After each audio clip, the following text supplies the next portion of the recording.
Hi, welcome back to The Scent Advocate.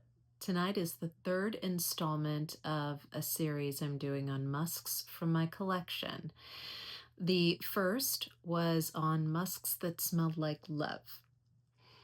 The second was a more diverse selection, a lot of ambrette and ambroxan, but a little more serious and less romantic. Tonight, we're going for the dark, deep, serious musks from my collection, as well as some musks that I am still on the fence about whether to buy a full bottle.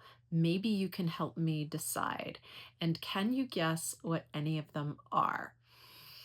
I think to start out, we'll go first for the musks that are not yet in my collection that I am seriously considering. So if you don't have a beverage, please grab one.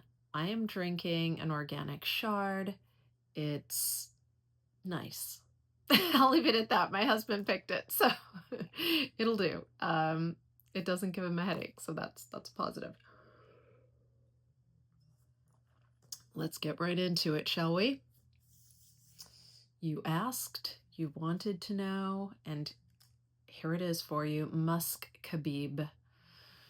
Going right for the jugular by Bortnikov. I do not have a full bottle of this, and I've been contemplating it for a couple of years now. This is a 2019 release. It is 50 ml. Well, it would be 50 ml if I bought it, and a 50 ml goes for about $350. The nose behind this is Dmitry Bortnikov. This is a serious, dark, powerful musk.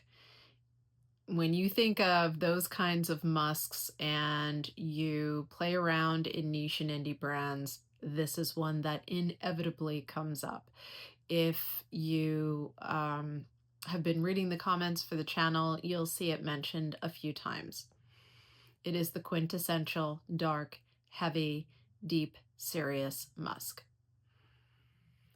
To me, this is very citrus forward. When I first got my sample, it was far too dark and animalic for me. I just could not handle it.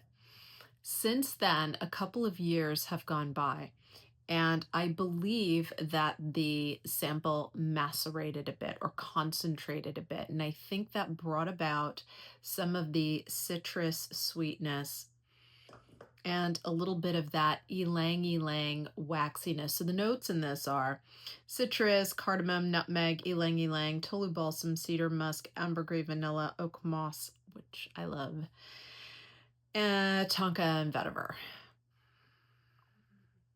This is a citrus peel forward musk with that vetiver coming through. There's a green, but it's not a deciduous green. It's more of a dry vetiver green. And that hint of a heaviness from the waxy ylang-ylang, that tropical heavy flower going on. But it's not a floral musk. It's just combined in a way that creates a different experience from the first time that I smelled this. So what I can tell you is,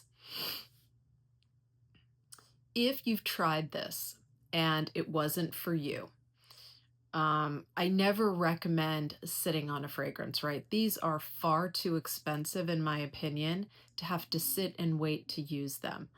For the price we pay, I feel they should be ready to go when purchased.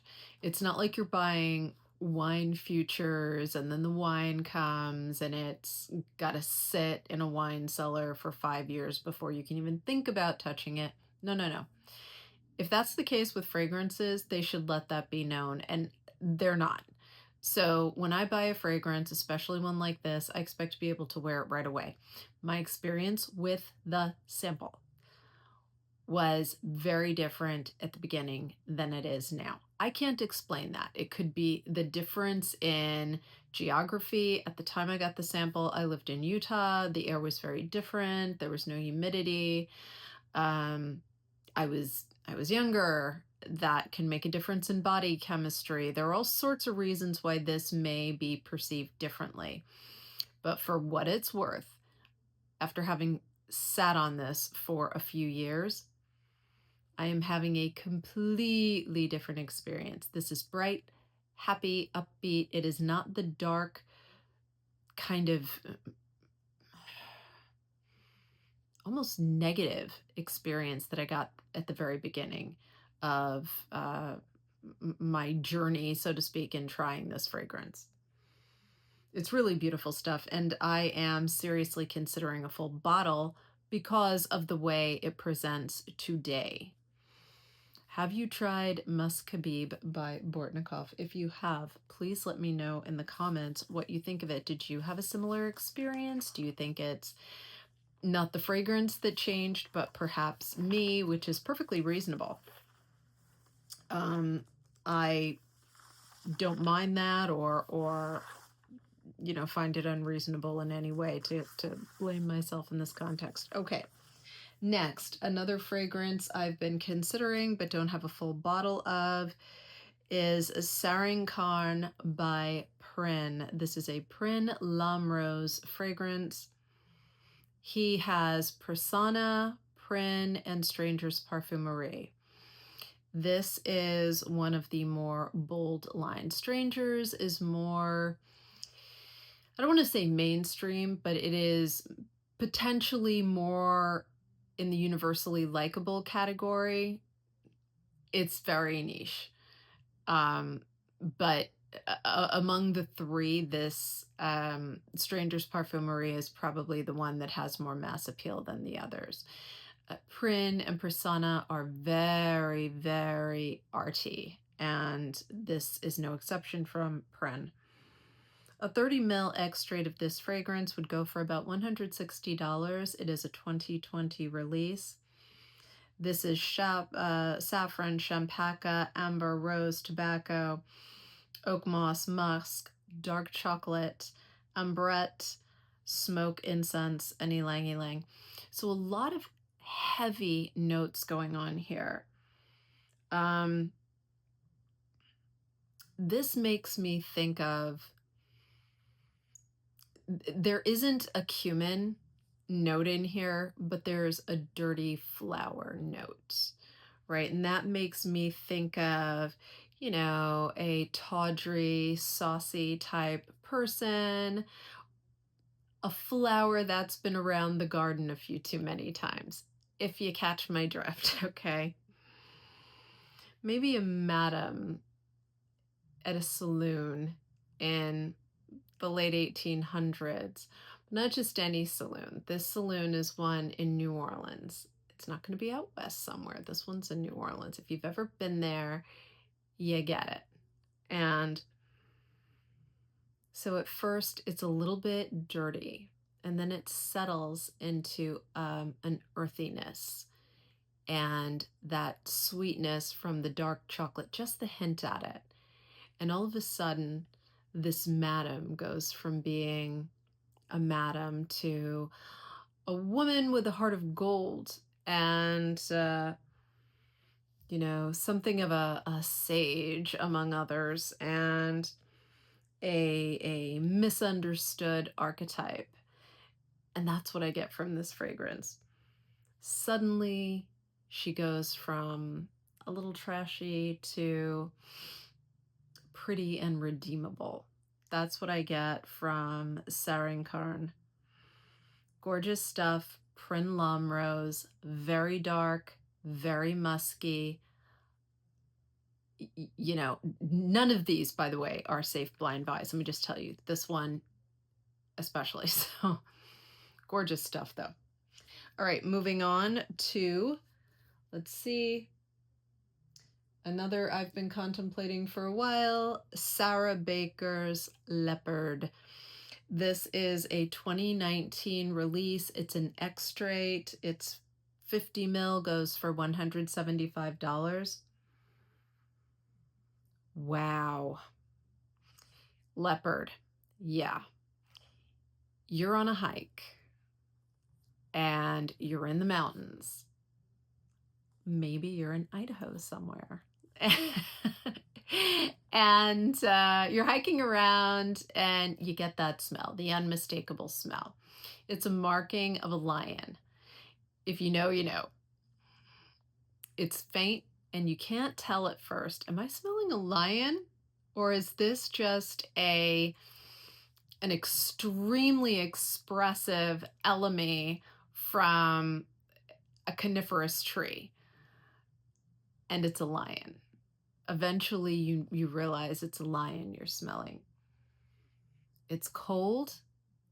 It's pine-like,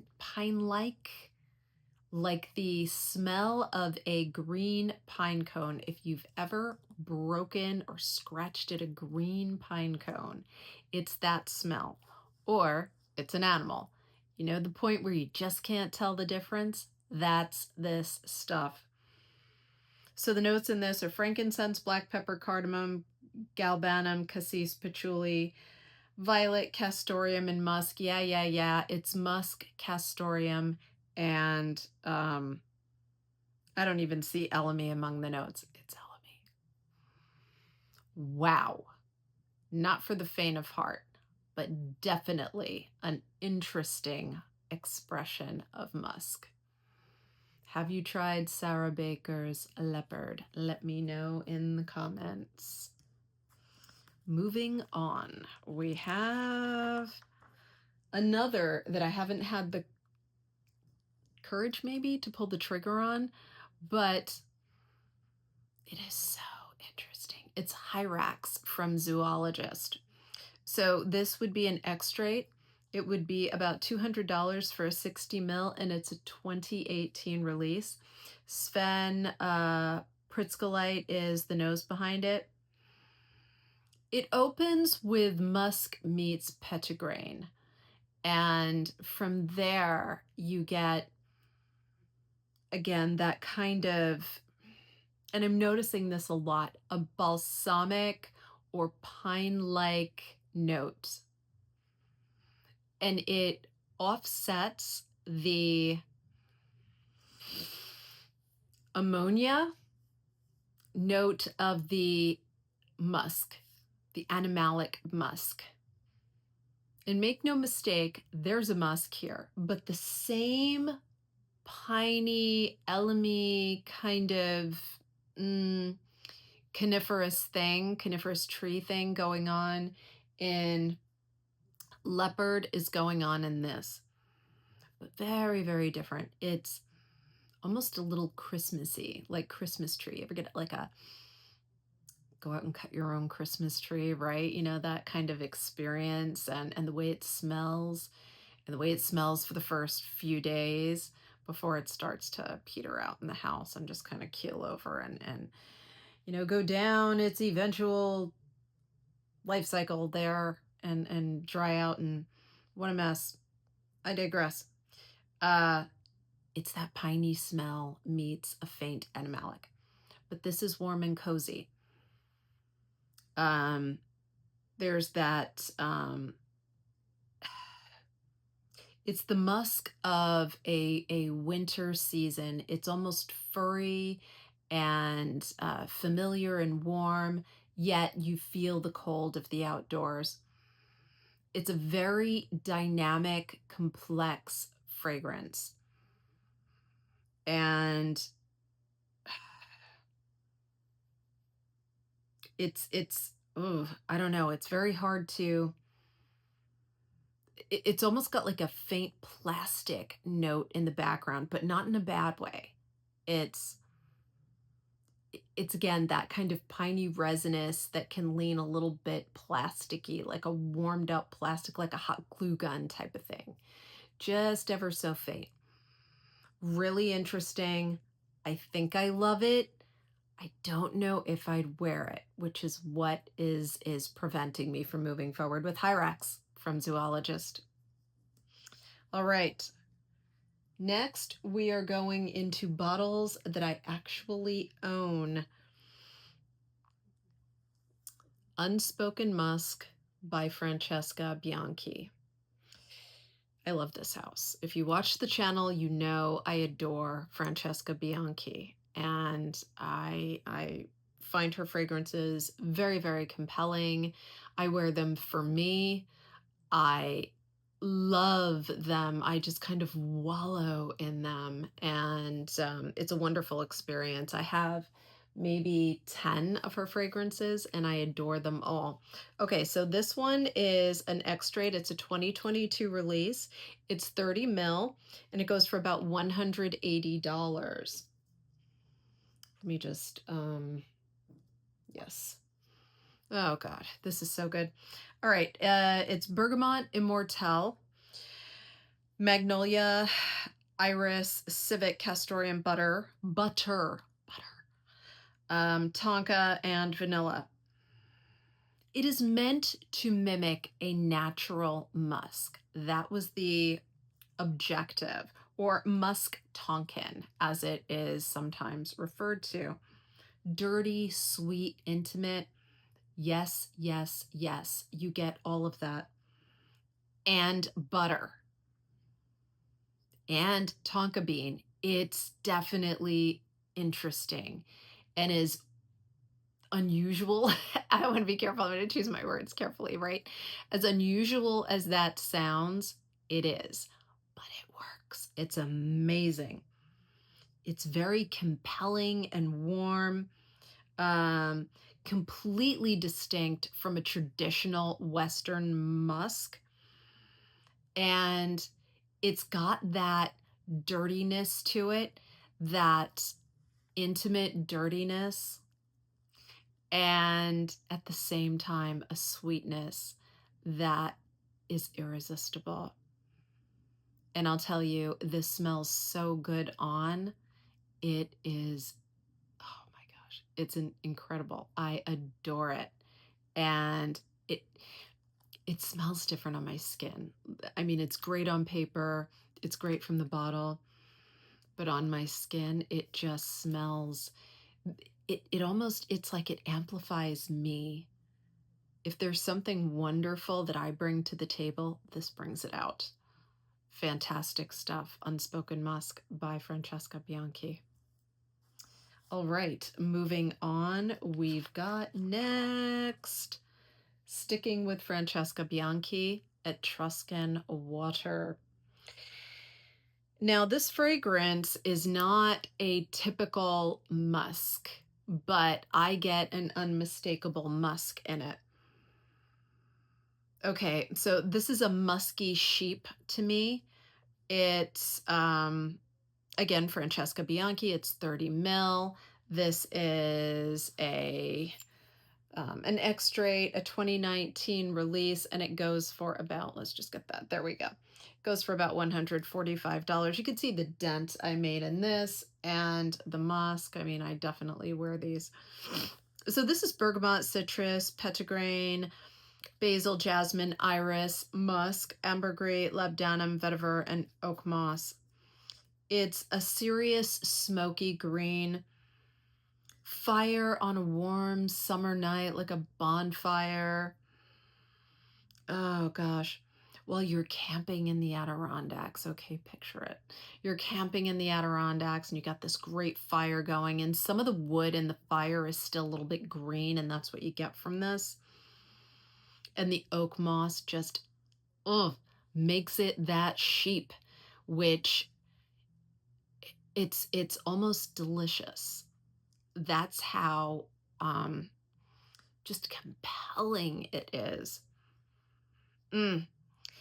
So you're out in the Adirondacks, you got this fire going with the green wood, just a little bit to give it some, balsam accord. And you're Sasquatching. By the way, maybe you don't know. You know what Sasquatching is? I mean, up in New York and the Northeast, like the New England area, it's a thing. I think it's a thing also along the East Coast, heading south. Anywhere in the Appalachian mountain chain, you can Sasquatch, you can do the Sasquatch. It means watching for Sasquatch, right? Sasquatch. It's kind of like a compound word, okay? And you get the feeling that you're safe around the fire, but you know that just beyond the glow of the fire is a potential, Sasquatch. And what does that mean? Is it a monster? Is it some kind of weird military medical experiment gone awry? Who knows? But you smell great wearing Etruscan water by Francesca Bianchi. Check it out. Gorgeous stuff. Okay. Moving on, we have, Anubis by Papillon, Artisan Parfums. Parfums. Yes, I got it right. There you go. All right. I love Papillon. This is another, kind of art forward fragrance. So the nose behind this is Liz Moore's. This is a 2014 release. Let me just put it up a little closer so you can see it. A 2014 release. It goes for about $225. This is a 50 ml and it is an EDP. So what is Anubis? Well, it's an Egyptian god of funerary rites. Of course, he is half dog and half guy. It's like half jackal. And I believe a jackal is a type of dog. If anyone out there is a dog fancier, or a veterinarian, let me know in the comments. So this is the Egyptian god of funerals and, meant to be very serious. And I don't know if this is a nod to the perfuming of a mummy or what. There's nothing whatsoever gross about this. If you think of like the whole funeral process, I mean, I think it's just a name thing. I think just Anubis sounds cool. This is very incense forward. So it's got suede, myrrh, olibanum, musk, immortelle, jasmine, and pink lotus. I get lots of musk from this. It's solemn, deep, serious, warm, but at the same time very dry from that olibanum. Is it perfuming the putrid? I don't think so. I think this is just kind of a resinous, incensey musk. There's a hint at the animalic from the suede. Imagine you are wearing this to a costume party at Halloween time. This feels appropriate for that, but a very, very chic one, right? It's not, you're dressed up as a clown or something like that. No, no, no. You are Dracula or some, really sophisticated type monster. Absolutely. But it's the kind of fragrance you would wear at that time of year, in a setting that's fun, dark, mysterious, but you still have to smell great at all times. Anubis by Papillon Parfumeurs. All right, next we have the last selection from my Musk collection. This is the darkest, most serious musk I have. It is a limited edition. It has been hand numbered, and that makes it really meaningful for me. I know that the perfumer actually, created this bottle by hand and filled out a little sticker on the back, and I love that. So this is Onthimara from the House of Prin. This was a limited release. It was released in 2022. It is a 30 ml and it is a parfum extrait. This means darkness devil. However, this is gorgeous stuff. If you wanted to buy it now, you would probably need to spend upwards of $400 for this because it's not available anymore, to the best of my knowledge. There are a ton of notes in this, but musk and ancient amber are among them. And I think that gives the fragrance something very, very special. Um, it's dirty and sensual, smoky and animalic, with just enough amber to make it almost sweet, um, and just enough orris to offset the kind of syrupy texture you get from it. It smells expensive. It smells special, and it is.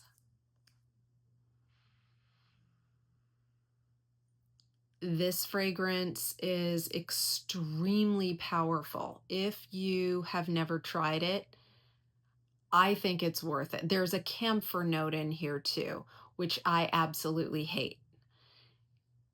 Anything camphorous makes me think of being sick, and like that rub that my parents used to, like put on our noses and on our necks and stuff when we were little, allegedly to open up our sinuses. It didn't work.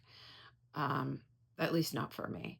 I'll have to ask my brother if it ever worked for him. But there is a camphor note in here, but it is so perfectly combined with the other notes that it is merely an accoutrement. How's that for French? An accoutrement to all the other notes in here, and there are plenty. And it just plays off of the other notes so spectacularly. Again, art in a bottle, gorgeous stuff, dark, mysterious, very serious, the most serious musk in my collection, and one of my treasured bottles. This is Onthimara from the House of Prin. All right, so there you have it, my friends. There are others. There are some fragrances that I talk about pretty frequently that I think fit in the darker musk category that I didn't talk about. One in particular is Diaghilev by Roja. I've talked about this a lot. Definitely musky, gorgeous sheep. Adore this, but it's very well known, so I didn't want to focus on it. Another that I absolutely adore is Femme Rochas. I talk about it quite a bit. It leans in the direction of maybe an Etruscan water, I think, or yeah, a little bit of an Etruscan water or unspoken musk. It's got a little bit of a carnal thing going on, and I love it. But again, these are something fragrances I talk about a lot. I didn't want to spend a whole lot of time on them today, but they are amazing. They are dark, heavy, musky fragrances that lean more in a human, carnal kind of sexy. This video for tonight, I wanted to be a little more dark and mysterious, very heavy, very serious, no nonsense musks. I hope you think I gave it to you. Let me know what you think about the ones I haven't yet purchased. I would love to get your feedback on those. And if there are any more that you think I should sample, some of you have been so generous making suggestions, and I love them. And I am getting the samples you suggest. So stick with me. If you aren't yet a subscriber to the channel, please consider subscribing. I read all your comments and I answer them all, I'm pretty sure. And if you enjoyed the video, please give me a thumbs up. I'll see you in the next one. Bye.